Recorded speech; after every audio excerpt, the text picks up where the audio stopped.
Hello दोस्तों, आज के इस क्लास में हम लोग जानने वाले हैं लिंग किसे कहते हैं। तो चलिए वीडियो करते हैं स्टार्ट। लिंग किसे कहते हैं तो चलिए जानते हैं। शब्द के जिस रूप से पुरुष या स्त्री जाति का बोध हो उसे लिंग कहते हैं। ठीक है, शब्द के जिस रूप से पुरुष या स्त्री, ठीक है, पुरुष या स्त्री जाति का बोध हो, हमें पता चले, किसका पता चले, तो पुरुष या स्त्री जाति का, तो उसे लिंग कहते हैं।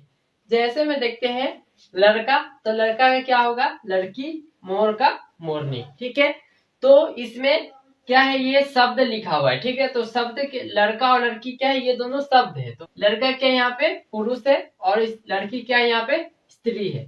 तो शब्द के जिस रूप से पुरुष या स्त्री जाति का बोध हो, पता चले, उसे क्या कहेंगे, उसे लिंग कहते हैं। ठीक है, और लिंग के कितने भेद होते हैं, तो इसके दो भेद होते हैं। ठीक है, कौन कौन से हैं, तो पहला है पुल्लिंग और दूसरा है क्या है, दूसरा स्त्रीलिंग। ठीक है, अब पुल्लिंग क्या होता है, ठीक है, तो शब्द के जिस रूप से पुरुष जाति का बोध हो, मतलब उसमें लड़का हो, मोर हो, उसके बाद में घोड़ा हो, ऐसे सिर्फ पुरुष जाति का उसमें बोध हो, मतलब पुरुष जाति का हमें पता चले, उसे पुल्लिंग कहते हैं। ठीक है, और स्त्रीलिंग तो शब्द के जिस रूप से सिर्फ स्त्री जाति का बोध हो, मतलब स्त्री जाति का हमें पता चले, जैसे लड़की, मोरनी, शेरनी।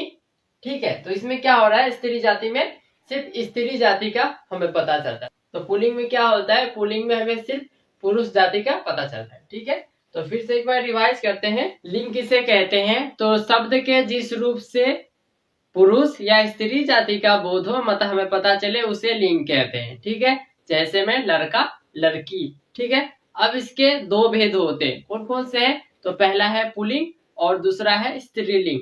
तो पुल्लिंग किसे कहते हैं, शब्द के जिस रूप से पुरुष जाति का बोध हो, जैसे लड़का हो गया, घोड़ा हो गया। ठीक है, तो ये सब क्या है, ये सब पुरुष जाति में आते हैं। ठीक है, तो आप जानते हैं स्त्रीलिंग किसे कहते हैं, तो शब्द के जिस रूप से स्त्री जाति का बोध हो, ठीक है, मतलब हमें पता चले, उसे क्या कहते हैं, उसे स्त्रीलिंग कहते हैं। ठीक है, तो स्त्रीलिंग में सिर्फ स्त्री जाति लोग आते हैं, जैसे लड़की हो गया, मोरनी हो गया, शेरनी हो गया, तो ये सब क्या है, ये सब स्त्री जाति में आते हैं। ठीक है, हैप्पी स्टडी इंडिया पर जुड़ने के लिए आप चैनल को कर दीजिएगा सब्सक्राइब और बेल आइकन ज़रूर दबा दीजिए कि इससे जब भी हम नए नए वीडियो अपलोड करें तो आपके पास नोटिफिकेशन सबसे पहले पहुंचे। तो थैंक यू, फिर मिलते हैं नेक्स्ट वीडियो में।